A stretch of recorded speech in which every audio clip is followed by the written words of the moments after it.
Welcome, everyone. I am absolutely delighted to be here with Bill Drayton, who I'm going to have the privilege of interviewing for a longer period of time this afternoon, and I hope you'll be able to tune into that live stream. But we're going to give you a little preview of some of the kinds of things that we're going to talk about in conversation here at the gathering of American Express leaders. One of the things I love about having the chance to interview Bill, who I have not had a chance to do before, is that he really exemplifies in his life the kind of career that more of us need to have in the world of social change. And I was wondering if you could talk a little bit about how you got your start. You've worked at McKinsey, you worked in government, you've done all kinds of things before you ended up being a nonprofit founder. Could you talk about what you did, and then we'll talk about how those experiences informed what you do now? Well, actually, the most important is that in elementary school, I started a newspaper, and then it became an inter-elementary school paper. And I had a principal who turned a blind eye to all the things that I was not doing that I should. And any young person who has that experience, your dream, your team, your changed world, then you have your power for life. So I think that was the greatest gift. Indeed, an amazing one. But you did do a couple other things. So what was it that your experiences at McKinsey, what are the things that you would say, if you had to name one or two things that were really important that you picked up there that you use today, what would those be? So McKinsey was a wonderful apprenticeship in how the world works.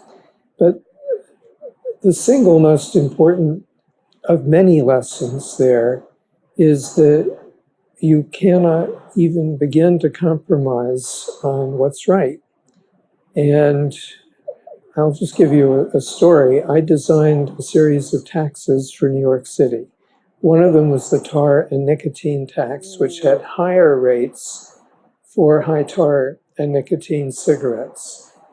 In its first 6 months, it led 1 out of 8 smokers to switch. This upset the cigarette industry big time. So about 2 weeks into this, the industry heard about this. It was a meeting at City Hall. They did not tell the truth. I didn't know what to do because I was 3 months out of law school at this point.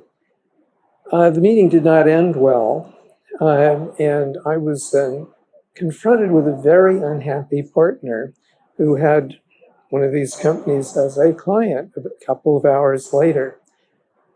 Several weeks later, off to the racket club with these senior people from the cigarette company, senior people, and me, much smaller and more junior.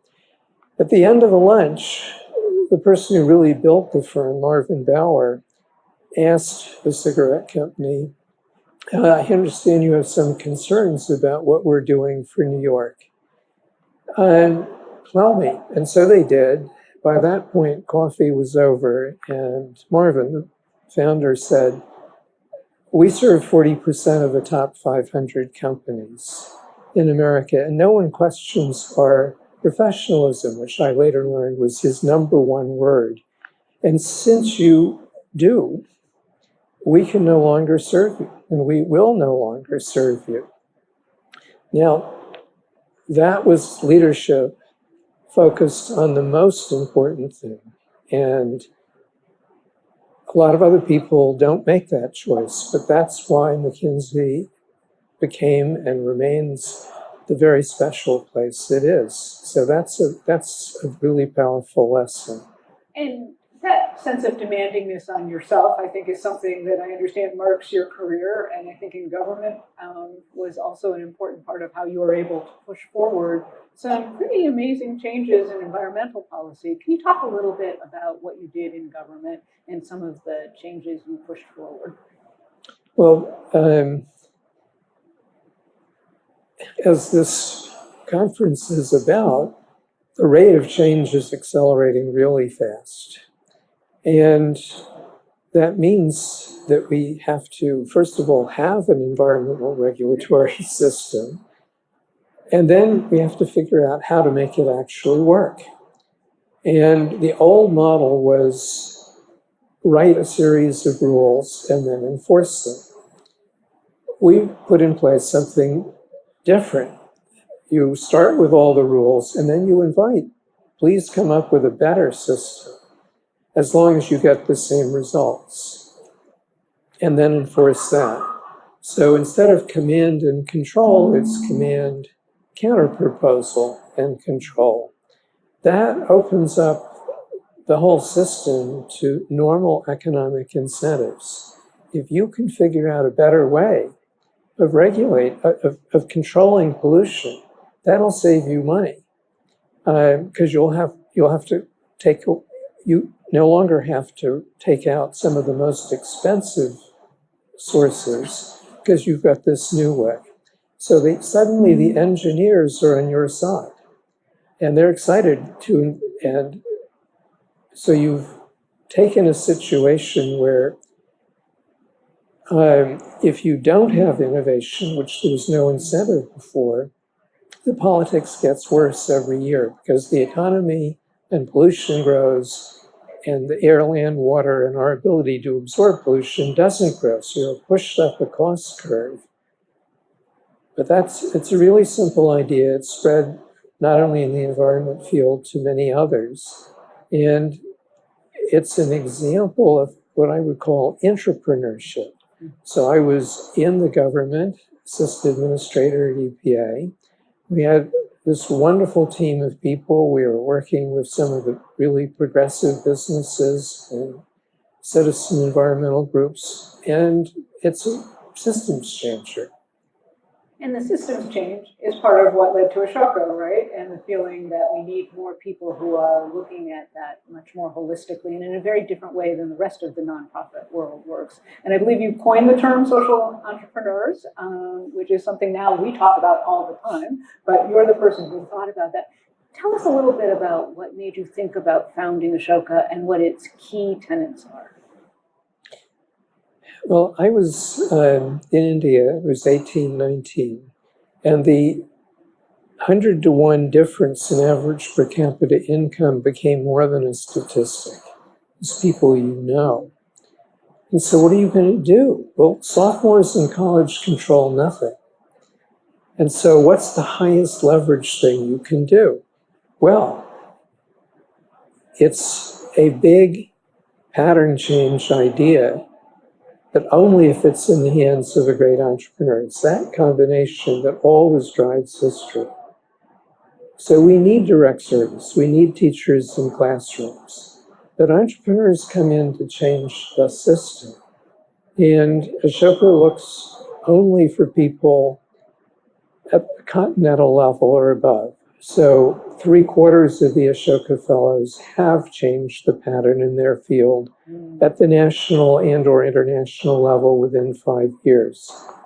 Over half have changed national policy. So those are measures of systems change. And it's really important for people to understand those are two different games and not mix them up. That is critical. I wonder if you have an example of somebody who you could say is maybe on each thing. Who's a fellow who has made that kind of change? Well, one of our early Bangladeshi fellows, Ibrahim Soban, grew up very poor in a village. Because he was from a kid on, it was clear he was an entrepreneur. He got 7th grade education, and he was really focused on how do we get all kids to have education. At that point, only 15% of Bangladeshi kids made it into the 5th grade. So it's a big problem. He came up with a series of approaches, all of which put kids in charge, and that dramatically changed the results. So from 1st grade on, kids are making profits. You make soap, candles, tree nurseries, poultry, diesel pump set repair as you get older. Parents understand this. If you don't have money, you can make money. This is really good. It's not alienating. And the kids are highly motivated. They are doing this, of course. Half of the proceeds go to a secondary school fund. Half of them go as a dividend at the end of the year. So a poor family once a year has a savings, they can buy a radio, for example. Well, every day that the student is there longer, more money is lost if you pull them out. So as they become more valuable to be pulled out from work. So that's only one of a series of changes, but that model has moved to Brazil, to India. At the end of 4 years, were 4,000 schools in Bangladesh that had shifted over. And I assure you, it is not easier to change schools in Bangladesh than the US. That ability to push for change and to keep going at it. I'm sure many of the people who are listening to this sometimes are dealing with really tough problems. What is it that keeps you going? What is the best advice you can give to people when they hit that point of wondering whether what they're doing is making a difference? How do they keep going forward? Well, I'd like to ask the opposite question. How can you live life if you aren't expressing love and respect in action? Because that's what brings happiness, health. So what can the barrier be? Okay, there's a problem. Please give me a problem, we'll solve it. Once you have given yourself permission, I can see the world, I can see opportunities, I can see problems, I can bring people together. We can solve this. It's actually very straightforward once you give yourself that permission. Now, you do have to develop some of the abilities, but the way to develop those abilities is to do it. This is the ultimate bicycle ride. You cannot master this by reading a book. You've got to go and do it. What would you say if you had to say, what are the 3 skills that you need to master when you are doing it? What would be the essential things? But we actually think there are 4. Okay. So you may do. One is cognitive empathy, based living for the good of all. So it's very important, cognitive empathy.